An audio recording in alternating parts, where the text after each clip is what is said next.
பெரியாரை துணைக்கோடல் அந்த தலைப்பிலே முதலாவது குறள், அறனறிந்து மூத்த அறிவுடையார் கேண்மை திறனறிந்து தேர்ந்து கொள்ளல். அறனறிந்து மூத்த என்றால் உய்த்து உணர்தலாலும் பட்டறிவினாலும் அவர்கள் சொல்கின்ற செயல்கள், அவர்கள் சொல்லுகின்ற வார்த்தைகள் நம்மை ஒரு நல்ல நிலைக்கு கொண்டு வரும் என்பதனாலதான் அவர்களை வெறுமன மூத்தோர் என்று சொல்லாமல் அறனறிந்து மூத்தோர் என்று திருவள்ளுவர் குறிப்பிடுகிறார். அவருடைய நட்பை பெறுதல், அவர்களுக்கு என்ன விலை கொடுத்தாவது அவர்களுடைய நட்பை பெற்றுக்கொள்ள வேண்டும் என்பதனாலேதான் திறனறிந்து தேர்ந்து கொள்ளல் என்று சொல்லியிருக்கிறார்.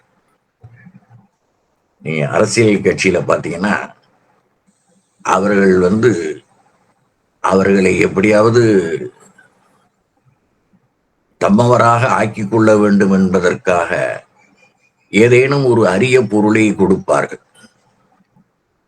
இது காலங்காலமாக உள்ளதுதான். சிலப்பதிகாரத்துல மலை வளம் காண்பதற்காக சேரன் செங்குட்டுவன் மலை வளம் வருகிறான். அப்பொழுது அவன் அரசன் வருகிறான் என்பதை அறிந்த அந்த பகுதி மக்கள் அவரவர்களுடைய விளைநிலங்களில் என்னவெல்லாம் விளைந்தனவோ அவற்றையெல்லாம் அந்த அரசனுக்கு காணிக்கையாக கொண்டு வந்து கொடுக்கிறார்கள். அவையெல்லாம் அவன் அறியாதன அல்ல. என்றாலும் யாரெல்லாம் என்னவென்னவெல்லாம் கொண்டு வந்து மகிழ்ச்சி அடைகிறார்கள், கொடுப்பதிலே மகிழ்ச்சி அடைகிறார்கள் என்பதை பார்த்து இவன் மகிழ்வான். இன்று அரசியல் கட்சிகளிலே ஏதேனும் ஒன்று கொடுக்கிறார்கள் என்றால் பெரும்பான்மையோர் தனக்கு ஏதேனும் பயன் கிடைக்குமா என்று கருதி கொண்டு கொடுக்கிறார்கள். அப்படி கருதாமல் கொடுப்பவர்கள் மிகச் சிலர் இருப்பார்கள். இங்க திருச்சியில ஒரு மாவட்ட ஆட்சியர் இருந்தார். வருகிறவர்களெல்லாம் கையுறையாக ஏதேனும் ஒரு பொருளை கொண்டு வந்து கொடுப்பார்கள். ஒருவர் ஆப்பிள் பழம் கொடுப்பார், ஒருவர் எலுமிச்சம்பழம் கொடுப்பார், ஒருவர் மாதுளை கொடுப்பார். இப்படி ஒவ்வொருவரும் கொண்டு வந்து வெறுமனே வணங்குவதை விட கையுறையாக ஏதேனும் சென்று கொடுப்பது பெரியவர்களை பார்க்கிற போது வெறுமனையை சென்று பார்க்க கூடாது என்பதற்காக இப்படி செய்வார்கள். அந்த மாவட்ட ஆட்சியர் நம் கண் முன்னாலேயே ஆப்பிள் கொடுத்தவருக்கு இந்த மாதுளையை கொடுப்பார், மாதுளையை கொடுத்தவருக்கு இன்னொரு பழத்தை கொடுப்பார். இப்படி கொடுத்து அங்கேயே முடித்து விடுவார். தனக்கென்று வைத்துக் கொள்வதில்லை. பெரியவர்கள் அப்படித்தான் செய்வார்கள். நான் பல ஆசிரமங்கள்ல பார்த்திருக்கிறேன். கூடையாக கொண்டு வந்து கொடுப்பார்கள். ஆசிரமவாசிகள், ஆசிரமத்திலே தவமுனிவர்களாக இருப்பவர்களுக்கு அவர் இந்த குழந்தைகள் பக்கம் திரும்பி ஒருவரையாக அழைப்பார். அழைத்து ஒருவராக வருவார்கள். அவர்களிடம் அங்கே கூடையாக கொண்டு வந்து வைத்திருக்கிற பழங்களில் இருந்து ஒவ்வொன்றாக எடுத்து அவர்களுக்கு கொடுப்பார்கள். அந்த பழங்கள் அத்தனையும் அவரால் உண்ண முடியாது என்பது ஒரு கருத்து. இன்னொன்று, நம்மிடம் அவர்கள் எப்படி கொடுத்து மகிழ்ச்சி அடைந்தார்களோ அதை நாமும் கொடுத்து மகிழ வேண்டும் என்பது பெரியவர்களுடைய ஏதேனும் கொடுத்து அவர்களுடைய நட்பை பெற்றுக்கொள்ள வேண்டும் என்பது கருத்து. அதாவது திறனறிந்து தேர்ந்து கொள்ளல் கேண்மை, அறனறிந்து மூத்த அறிவுடையார் கேண்மை திறனறிந்து தேர்ந்து கொள்ளல். நன்றாக நினைவில் கொள்ள வேண்டும். இந்த ஒவ்வொரு குறளையும் சொல்லுகிற போதே சரியாக கவனத்தில் வாங்கினால் மனனமாகிவிடும். அறனறிந்து மூத்த அறிவுடையார் கேண்மை. அறிவுடையார் என்று சொன்னாலே போதும், அதிலே மூத்த அறிவுடையார் என்று சொல்லுகிறார். இன்னும் கொஞ்சம் அவருக்கு ஒரு பட்டம் கொடுத்ததை போல அறனறிந்து மூத்த அறிவுடையார் என்று சொல்லுகிறார். அப்படிப்பட்டவருடைய கேண்மையை, நட்பை நாம் விரைந்து பெற்றுக்கொள்ள வேண்டும். அதற்கு என்ன பொருள் கொடுத்தாவது, என்ன விலை கொடுத்தாவது அவர்களுடைய நட்பை பெற்றுக்கொள்ள வேண்டும் என்பது கருத்து. அதான் திறனறிந்து தேர்ந்து கொள்ளல். அந்த நட்பை நாம் பெற்றுக்கொள்ள வேண்டும். எவ்வளவு அழகா திருவள்ளுவர் பண்ணியிருக்கார் பாருங்க. அறனறிந்து மூத்த அறிவுடையார் கேண்மை திறனறிந்து தேர்ந்து கொள்ளல். நாம் அடுத்த குறளுக்கு செல்வோம். உற்ற நோய் நீக்கி உறாமை முற்காக்கும் பெற்றியார் பேணி கொள்ளல். உற்ற நோய் நீக்கி உறாமை முற்காக்கும் பெற்றியார் பேணி கொள்ளல். பேணி கொள்ளல் என்றால் அவர்களுக்கு எந்த விதமான உதவியாவது செய்து அவர்களுடைய நட்பை, உறவை பெற்றுக்கொள்ள வேண்டும், புதுப்பித்துக் கொண்டே இருக்க வேண்டும். இதுக்கு முன்னால இதே மாதிரி ஒரு குறளை நாம தவம் அதிகாரத்துல படிச்சோம். முதல் குறள், உற்ற நோய் நோன்றல் உயிர்க்கு உருகன் செய்யாமை அற்றே தவத்திற்கு உரு. அந்த குறள் சொல்லுகிற போதே இந்த குறளுடைய 442 குறித்துக் கொள்ள சொன்னேன். அது நீங்கள் குறித்திருந்தால் உங்களுக்கு அதில் நினைவில் இருக்கும். உற்ற நோய் நீக்கி உறாமை முற்காக்கும். அங்க அளபடி சொல்லணும். உறாமை ரொம்ப தெளிவா இருக்கணும். உற்ற நோய் நீக்கி உறாமை முற்காக்கும் பெற்றியார் பேணி கொள்ளல். இப்போ அங்கே போவோம். 261வது குறள். உற்ற நோய் நோன்றல் உயிர்க்கு உருகன் செய்யாமை அற்றே தவத்திற்கு உரு. ஒரு தவசீலர், தவ முனிவர் என்று சொன்னால் அவருக்கு 2 குணங்கள் இருக்க வேண்டும். அவற்றில் ஒன்று உற்ற நோய் நோன்றல். அதாவது அவர்களுக்கு எந்த விதமான துன்பமும் செய்யாதிருத்தல். உயிர்க்கு உருகன் செய்யாமை. நோய், பசி, பிறர் புரியும் இன்னல் முதலியன தன் நோயை பொறுத்தலும் பிற உயிர்க்கு துன்பம் செய்யாமையும் தவமாகும். தன் நோயை பொறுத்து கொள்ளுதல் உற்ற நோய் நோன்றல். உயிர்க்கு உருகன் செய்யாமல் பிற உயிர்களுக்கு எந்த விதமான துன்பங்களும் செய்யாமல், அதாவது இன்னா செய்யாமல் இருத்தல். இந்த 2ம் தவ முனிவருக்கு வேண்டிய இலக்கணம் என்பதை அங்கே பார்த்தோம். உற்ற நோய் நோன்றல் உயிர்க்கு உருகன் செய்யாமை அற்றே தவத்திற்கு உரு. 261வது குறள். இப்ப இந்த குறள்ல என்ன வேறுபாடு என்று நாம் பார்க்கணும்.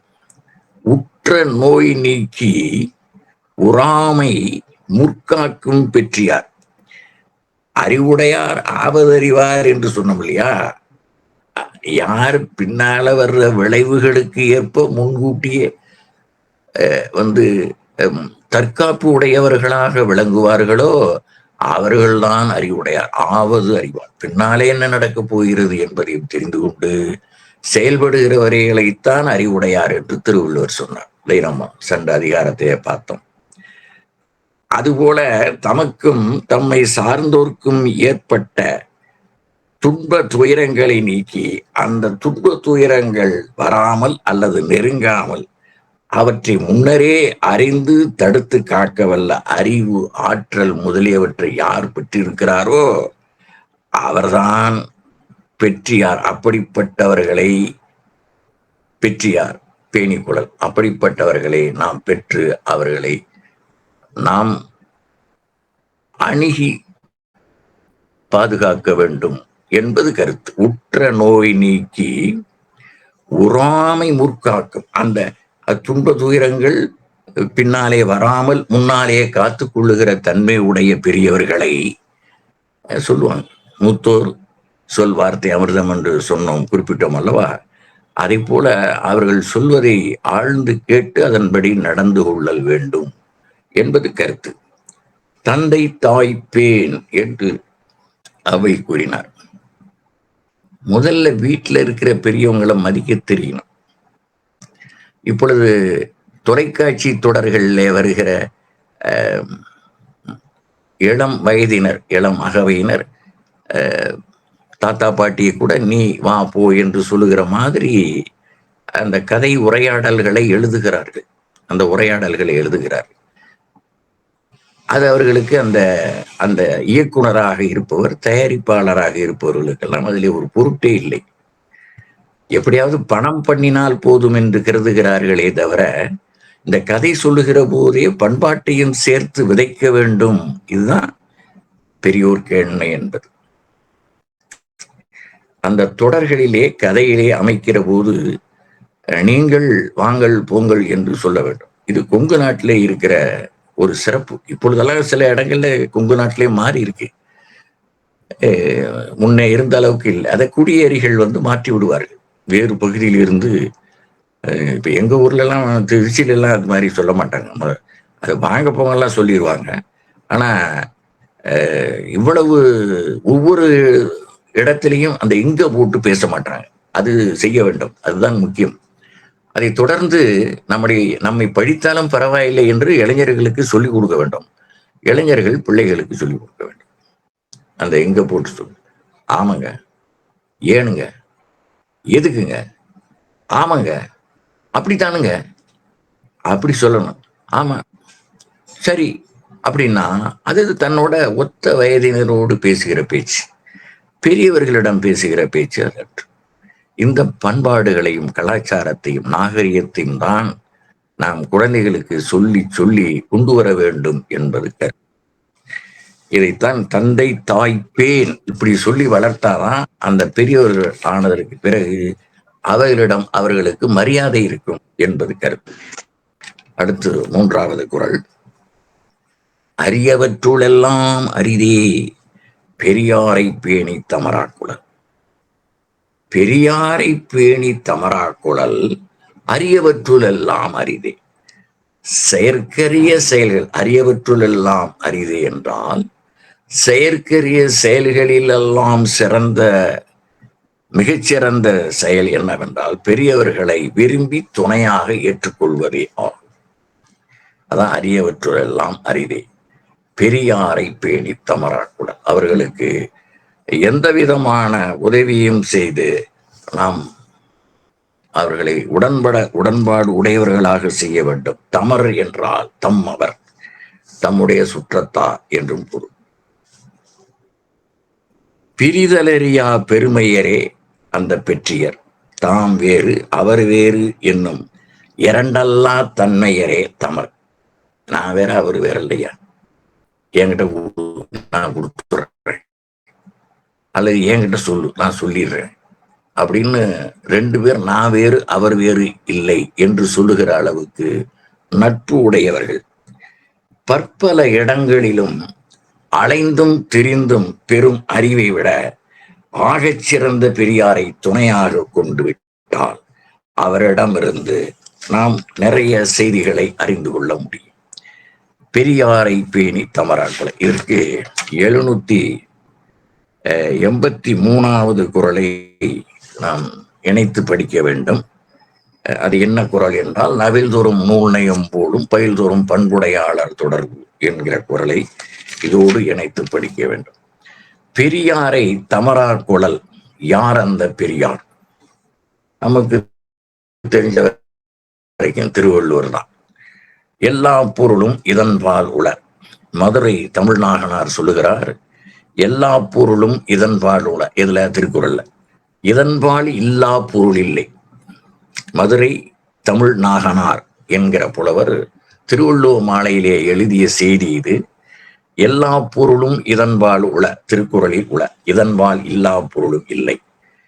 இன்னொருத்தர் சொல்லுகிறார், 1330 அருங்குறளும் 1000 பகர்ந்ததின் பின் போயிருத்தர் வாய் கேட்க நூலுளவோ என்பவற்றால் அரியவற்றுளெல்லாம் அரிதே பெரியாரை பேணி தமராக்குழல் என்று நாம் கொள்ள வேண்டும்.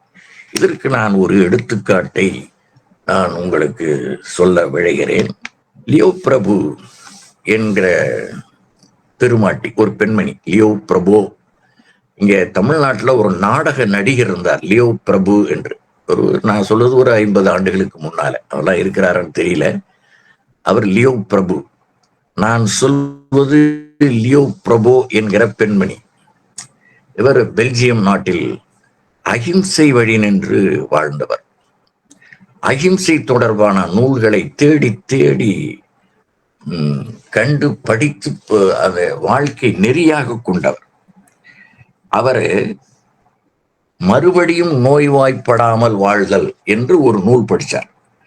நெவர் பீயிங் சிக் அகைன் என்று சொல்லுகிற அந்த நூல், அதை எழுதியவர் ஜாக்சன் என்பவர். அந்த நூலின் மூலமாக உண்ணா நோன்பால் உடல் நலம் பெறுதல் என்கிற செய்தியை படித்து அவர் 50 நாள்கள் வெறும் தண்ணீரை மட்டுமே குடித்து தன்னுடைய வாழ்வியலை நெறியாக கொண்டவர். இன்னொரு பெருமாட்டி ஜோசப் ஜீன் லான்ஸ்டர்டல் வாஸ்டர். இந்த வார்த்தையை ஒரு 4 பெயர்களை கொண்டு ஒருவருக்குள்ள பெயர் அது. அவர் 1936 மகாத்மா காந்தியினுடைய சேவா கிராமத்தில் தங்கினார். அவருடைய ஆசிரமத்திலே தங்கினார் 3 மாதங்கள். இப்ப நான் சொல்லுகிற ஜோசப் ஜீன் லான்ஸ்டர்டல் வாஸ்டோ என்கிற பெருமாட்டி, அவர் பெண் தான். அவர் அவரிடம் பயிற்சி பெற்றார். அவருடைய அந்த 90 நாள்களிலும் அவரை பற்றி அவர் என்ன மாதிரி அவருடைய வாழ்வியல் முறையை அமைத்துக் கொண்டிருக்கிறார் என்பதை அவர் கவனிக்கிறார். ஒவ்வொரு ஆசிரமவாசிகள் ஒவ்வொருவரையும் கவனித்து அவரை பற்றி மதிப்பீடு செய்வது மகாத்மா காந்தியினுடைய பணி. அப்படி இவரை பற்றி மதிப்பு செய்கிற போது இவர் ஒரு மிகவும் அமைதியாக தன்னுடைய கடமைகளை செய்கிறார். அதன் மூலமாக அவர் பல நன்மைகளை செய்கிறார் என்பதை எல்லாம் பார்த்தவர் இந்த பெயர் அவருக்கு நுழையவில்லை. அதனால் அவருக்கு வேறொரு பெயர் வைக்கிறார், சாந்திதாஸ் என்று பெயர் வைக்கிறார். அதற்கு அமைதியின் தொண்டர் என்று தமிழ்ல சொல்லலாம். அமைதியின் தொண்டர் சாந்திதாஸ் என்று அவருக்கு பெயர் சூட்டுகிறார். அந்த சாந்திதாஸ் என்கிற பெயரிலேயே அவர் பல இடங்களுக்கு, பல நாடுகளுக்கு செல்கிறார். அப்படி சென்றவர் ஒரு முறை லியோ பிரபு வாழ்ந்து கொண்டிருக்கிற பெல்ஜியம் நாட்டிற்கு செல்கிறார். இந்த சாந்திதாஸ் என்பவர் அவர் அங்கே பல இடங்களிலே சொற்பொழிவு செய்கிறார். அப்படி செய்கிற போது மகாத்மா காந்தியினுடைய பெருமைகளை எல்லாம் இந்த சாந்திதாஸ் அங்கே சென்று சொல்லுகிறார். இந்த செய்தி பெல்ஜியம் செல்வதற்கு, சாந்திதாஸ் மூலமாக செல்வதற்கு 30 ஆண்டுகள் ஆகிவிட்டன. 1966 தான். அதற்குள்ளாக காந்தியடிகள் மரித்து விடுகிறார் 48. இதை கேட்டவுடன் காந்தியை தான் பார்க்க முடியாது, ஆனால் காந்தி வாழ்ந்த ஆசிரமத்தில் கொஞ்ச நாள் தங்க வேண்டும் என்கிற எண்ணம் அந்த லியோ பிரபு என்கிற அன்னையாருக்கு. அவருடைய படம் வச்சிருக்கேன், லியோ பிரபுவோட படம். அந்த அன்னையாருடைய படம் வைத்திருக்கேன். அவர் இவருடைய பொழிவுகளை கேட்கிறார். கேட்டவுடன் இவருக்கு மிகுந்த ஆவல் ஏற்படுகிறது. அதாவது பெரியவர்களை எப்படி நாம் நத்தி வாழ வேண்டும் என்பதற்காகத்தான் இந்த எடுத்துக்காட்டு. இந்த லியோ பிரபு சாந்திதாசிடம் பல்வேறு விதமான கேள்விகளை கேட்டு அவரிடமிருந்து நிறைய தரவுகளை பெறுகிறார். இந்த அகிம்சையின் தத்துவத்தை எப்பொழுதுமே ஒரு செய்தியை நாம் உள்வாங்க வேண்டும் என்றால் ஏற்கனவே அந்த நினைவு நம் உள்ளத்தில் இருந்தால்தான் அதை முழுமையாக நம்மால் பெற்றுக்கொள்ள முடியும். நான் முன்னமே குறிப்பிட்டேன், அவர் ஏற்கனவே 50 நாள்கள் அகிம்சை விரதத்தில் இருந்தவர். தன்னை வருத்தி கொண்டு வெறும் தண்ணீரை மட்டுமே பருகி 50 நாள் வாழ்ந்தவர். அதனால இந்த செய்திகள் அவருக்கு தேனாக இனிக்கின்றது. காந்தியடிகளை பற்றி சொன்ன செய்திகளை எல்லாம் கேட்டு அவருடைய வாழ்க்கை முறையை நாம் பார்க்காமல் விட்டுவிட்டோம். அவருடைய ஆசிரமத்தில் இருந்து அவர்கள் வழி வழியாக செய்கிற முறைகளை நாம் பார்ப்போம் என்று அவருக்கு எண்ணம் வருகிறது. இங்கே வருகிறார், இந்தியா வருகிறார் பெல்ஜியத்திற்கு. பெல்ஜியத்தில் இருந்து அந்த லியோ பிரபு என்கிற அன்னையார் இங்கே கொஞ்ச நாள் பயிற்சி பெறுகிறார். அதற்கு பிறகு இப்ப நான் இருக்கிற மதுரையிலிருந்து ஒரு 30 கல் தொலைவிலே திருமங்கலம் என்று 22 கல் தொலைவில் இருக்கிறது. அங்கிருந்து ஒரு 8 கல் தொலைவிலே கல்லுப்பட்டி என்று ஒரு ஊர் இருக்கிறது. அங்கே ஒரு காந்தி ஆசிரமம் இருக்கிறது. அந்த இடத்தை கேள்விப்பட்டு இவர் இருந்த அந்த காந்தி வாழ்ந்த அந்த ஆசிரமத்தில் இருந்து இந்த இடத்திற்கு வருகிறார். இங்கே வந்து தன்னுடைய வாழ்நாளை கழிக்கிறார். சும்மா கழிக்கல. அதற்கு பிறகு குளித்தலை, மருங்காபுரி, தரகம்பட்டி இது மாதிரி இடங்களிற்கு பக்கத்திலே வந்து அவர் செய்திருக்கிற அரிய செயல்கள் ஏராளம் ஏராளம் ஏராளம். எனக்கு கிடைத்த தரவுகளின்படி ஏறத்தாழ ஒரு 13 செயல்களை 14 செய்திகளை அவர் செய்திருக்கிறார். அரிய அதாவது எங்கிருந்தோ ஒரு ஐரோப்பிய நாட்டில் இருந்து வந்த ஒரு பெண்மணி இவ்வளவு சேவைகளை செய்திருக்கிறார் என்று சொன்னால், அவர் அரியவற்றுள்ளெல்லாம் அரிதே பெரியாரை பேணி தமரார் குழல் என்று தன்னுடைய குருவாக மதித்த சாந்திதாஸ் மதித்த மகாத்மா காந்தி எப்படி வழி வழியா வருது. இதான் நம்முடைய இந்தியாவினுடைய பெருமை. அப்படி சாந்திதாஸை தன்னுடைய குருவாக ஏற்றுக்கொண்டார். மகாத்மா காந்தி குருவின் குருவாக ஏற்றுக்கொண்டார் என்பது கருத்து. அந்த அடிப்படையில் நான் ஒன்று மட்டும் நான் உங்களுக்கு இந்த இடத்திலே புலப்படுத்துகிறேன். அந்த இடத்துல தரகம்பட்டிக்கு அருகில் வினோபாஜிபுரம் என்று ஒரு நகரை ஏற்படுத்துகிறார். யாருங்க? ஐரோப்பா பகுதியில பெல்ஜியத்தில் இருந்து வந்த ஒரு பெண்மணி இங்கே வந்து 210 குடும்பங்களுக்கு, அதாவது அகதிகளாக இலங்கை நாட்டிலிருந்து அகதிகளாக வந்தவர்களுக்கு ஒரு அரசு செய்ய வேண்டியதை ஒரு பெண்மணி செய்கிறார். அதுவும் ஐரோப்பாவிலிருந்து வந்து 210 குடும்பங்களுக்கு 210 வீடுகளை கட்டி கொடுக்கிறார். அவ்வளவும் தானமாக பெற்ற பொருளை கொண்டு அவர் இந்த பணியை அறப்பணி செய்கிறார். இதைவிட ஒரு பெரிய பணி இருக்கிறது.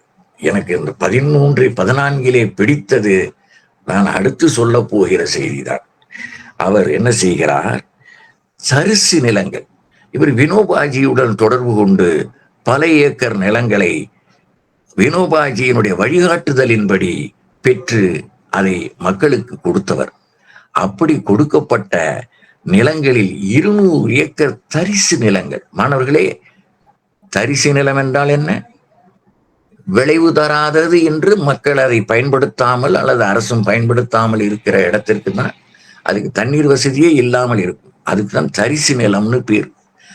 அந்த 200 ஏக்கர் தரிசு நிலங்கள், 1 ஏக்கர் 2 ஏக்கர் இல்லை, அவ்வளவும் தானமாக பெற்று அதிலே 13 கிணறுகளை வெட்டுகிறார். 13லும் தண்ணீர் கிடைக்கிறது. தரிசு நிலங்களெல்லாம் விளைநிலங்களாகிவிட்டன. பெரியாரை பேணிக் கொள்வதால் ஏற்படுகிற நன்மையை புரிந்து கொண்டீர்களா? அரியவற்றுளெல்லாம் அரிதே பெரியாரை பேணி தமரா குழல். இதனுடைய விரிவு நாவில்தோறும் நூல்நயம் போடும் பயில்தோறும் பண்புடையாளர் தொடர்பு என்பதை நாம் நினைவில் கொள்ள வேண்டும். அடுத்து தம்மில் பெரியார், 4வது குறள். தம்மில் பெரியார் தமரா ஒழுகுதல் வன்மையுடெல்லாம் தலை.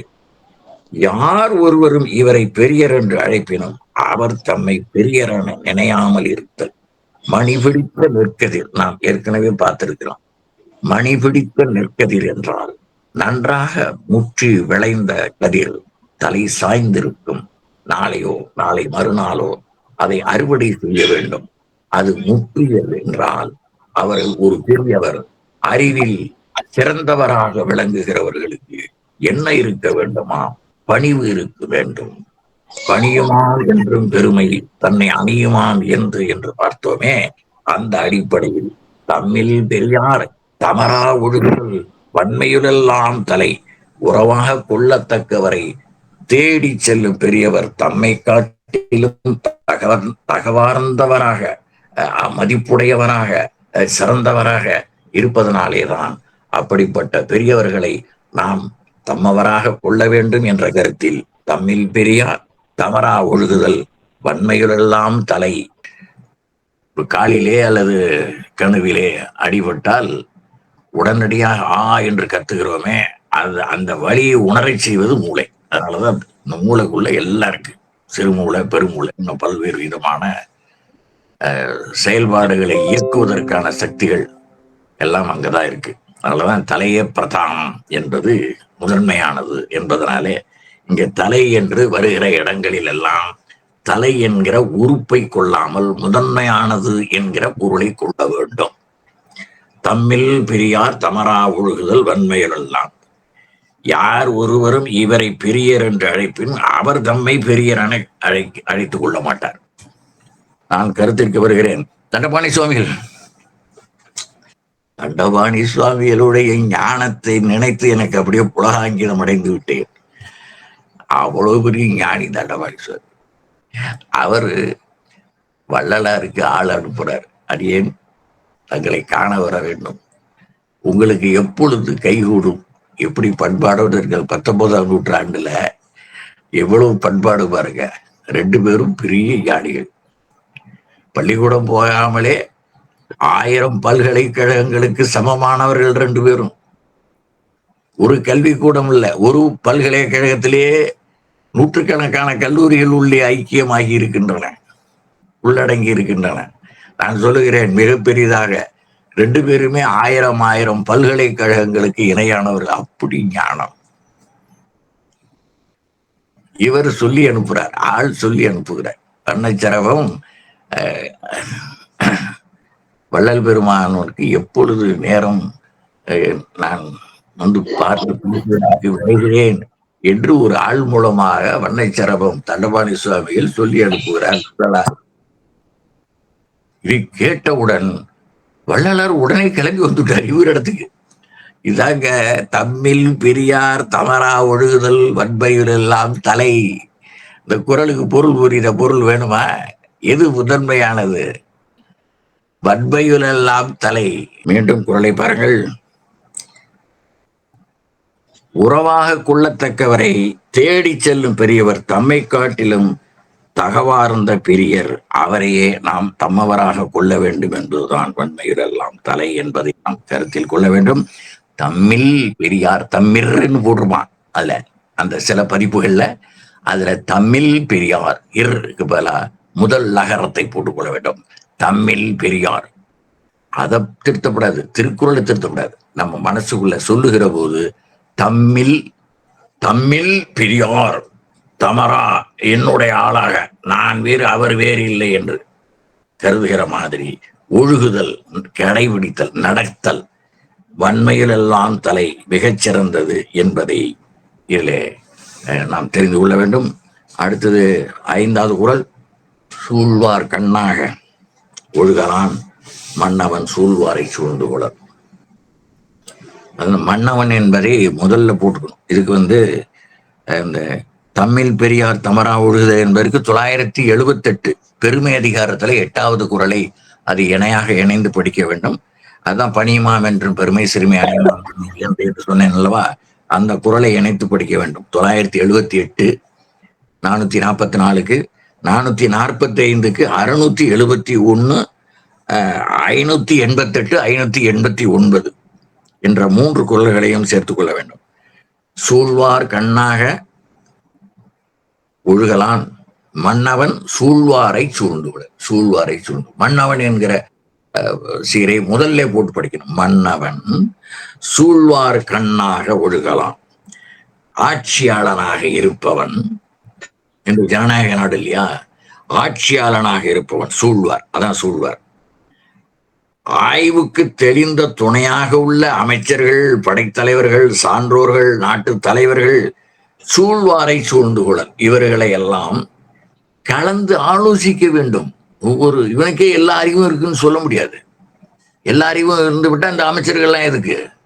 அதனால இந்த அமைச்சர்களை அரசனானவன், அதான் மன்னவன் என்கிற சிறையை நான் முதலில் போட சொன்னதற்கு காரணம், மன்னவன் என்ன செய்ய வேண்டுமா, சூழ்வார் கண்ணாக ஒழுகலாம். தன் ஆய்வுக்கு தெளிந்த துணையாக, சூழ்வார்னா தன்னுடைய ஆய்வுக்கு தெளிந்த துணையாக யாரையெல்லாம் கொள்ள வேண்டும் என்றால், அமைச்சர்கள், படைத்தலைவர்கள், சான்றோர்கள், நல்லவர்கள், பெரியவர்கள், புலமையாளர்கள், இவர்களுடைய அவையை அவ்வப்போது கூட்டி கேட்டுக்கொண்டே இருக்க வேண்டும். நான் தலைமை ஆசிரியராக இருந்த காலத்திலே ஒரு சின்ன செய்தி ஆனாலும் அதை ஸ்டாஃப் மீட்டிங், ஆசிரியர்கள் கூட்டம் அடிக்கடி போடுவேன், அடிக்கடி போடுவேன். இப்ப சில அரசியல் தலைவர்கள் அடிக்கடி செய்தியாளர்களை சந்தித்து செய்திகளை சொல்லிக் கொண்டிருக்கிறார்கள் அல்லவா?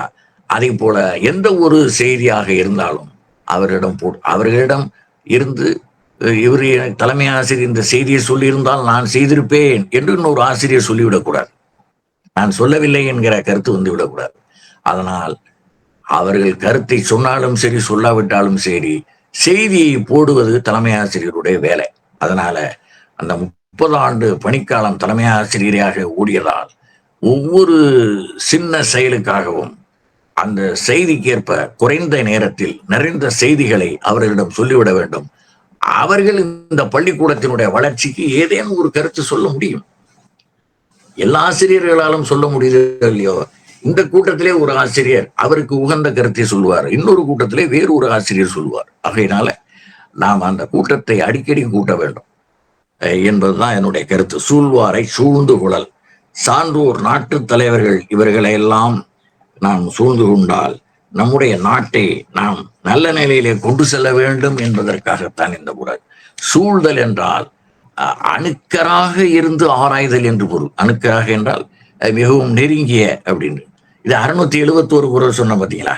அது சூழ்ச்சி, முடிவு, துணிவெய்தல், அத்துணிவு தாழ்ச்சியில் தங்குதல் தீது. அதாவது துணிவு கொண்ட பின்னாலே காலம் தாழ்த்துவது குற்றமாகும். ஒரு செயலை செய்வது என்று முடிவெடுத்து விட்டால் உடனடியாக பட்டார்னு முடிச்சிடணும்.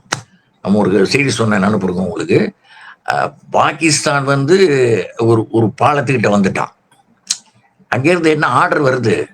அங்கிருந்து வருகிற படைத்தலைவனிடமிருந்து வருகிற ஆணை, முப்படை தலைவனிடமிருந்து அந்த பாலத்தை உடைச்சு அவனை உள்ள விடு. முதல் ஆணை அவனை உள்ள விடு. பாலத்தை தாண்டி வந்துட்டான். இப்ப பாலத்தை உட. அந்த பக்கம் இருக்கிற ஆளு பாலத்தை உடைச்சிரு. இப்ப அவன் அவ்வளவு நீண்ட தொலைவு, ஒரு அரை கிலோமீட்டர் தூரம் அல்லது ஒரு பர்லாங் தூரம் தான் வச்சிருக்க.